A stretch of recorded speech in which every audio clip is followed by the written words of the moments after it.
Putin के बारूदी प्रकोप से यूक्रेन धड़क रहा है और अब परमाणु युद्ध का ट्रिगर भी ऑन हो चुका है। यूक्रेन के शहर कभी भी परमाणु शोले में स्वाहा हो सकते हैं, एटमी रेडिएशन के चैम्बर में बदल सकते हैं, यहाँ तक कि यूक्रेन भी दुनिया के नक्शे से गायब हो सकता है। पुतिन के न्यूक्लियर वॉर की तैयारी ऐसी है कि अगर नेटो देशों ने पुतिन को उनके परमाणु मिशन से रोकने की हिमाकत की तो उन्हें भी जवाब एटम बम से ही मिलेगा।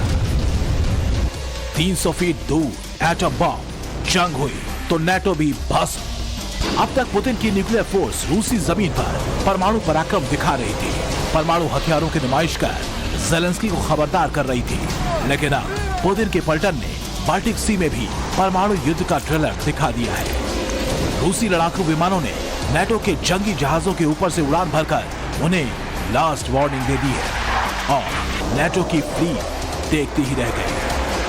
तैयार विश्व युद्ध ऑर्डर, बाल्टिक सी में एटमी डेंजर।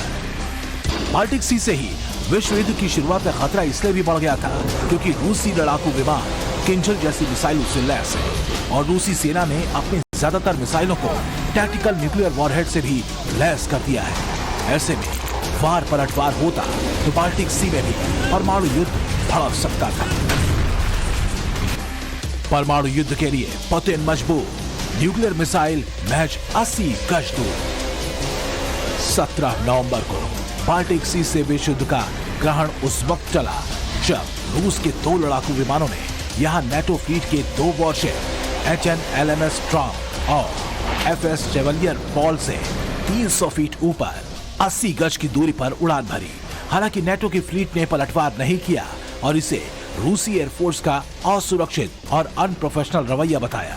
नेटो की तरफ से बयान आया कि बाल्टिक सागर के ऊपर रूसी लड़ाकू विमानों ने उस वक्त उड़ान भरी जब नेटो की मैरीटाइम रिएक्शन फोर्स SNMG-1 वहां नियमित अभियान चला रही थी।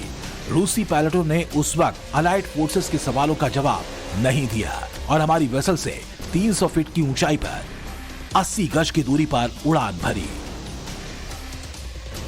अब सवाल यह है कि जिस नेटो के दम पर ज़ेलेंस्की ने रूस के खिलाफ युद्ध का मोर्चा खोल दिया, जो नेटो अब तक रूस को लगातार अल्टीमेटम दे रहा था, वो नेटो रूसी लड़ाकू विमानों के आक्रामक तेवर देख पस्त क्यों पड़ गया? नेटो ने रूसी एयरफोर्स के विमानों पर पलटवार क्यों नहीं किया? क्या नेटो को भी रूसी परमाणु हमले का खौफ सता रहा है? नेटो के इस खौफ के पीछे है पुतिन के न्यूक्लियर वॉर प्लान का नया फेज जो अब शुरू हो चुका है। टैक्टिकल परमाणु हथियारों की कौन कहे, अब तो रूस में हाइपरसोनिक परमाणु मिसाइलों को लॉन्चर शाफ्ट तक में लोड किया जा रहा है। ऐसे में साफ है परमाणु युद्ध कभी भी छिड़ सकता है। परमाणु प्रलय का ये खौफ अमेरिका तक में देखा जा सकता है। तभी तो बाइडेन अब यूक्रेन को बारूदी मदद देने से हाथ पीछे खींच रहे हैं। उनके रक्षा मंत्री बयान दे रहे हैं पश्चिमी देश रूस के बर्बर हमले के दौरान रूस यूक्रेन का सैन्य रूप से समर्थन करने में असमर्थ हो रहे हैं क्योंकि डर इस बात का है कि इससे परमाणु युद्ध शुरू हो सकता है। अमेरिकी रक्षा मंत्री के बयानों से पुतिन के फियर फैक्टर को समझा जा सकता है। ऐसे में नेटो भी रूस से डायरेक्ट पंगा लेने से बच रहा है क्योंकि यूक्रेन में रूसी युद्धबंदी सैनिकों को गोली मारकर मौत के घाट उतारे जाने के बाद से पुतिन के अंदर परमाणु प्रतिशोध का लावा धधक रहा है।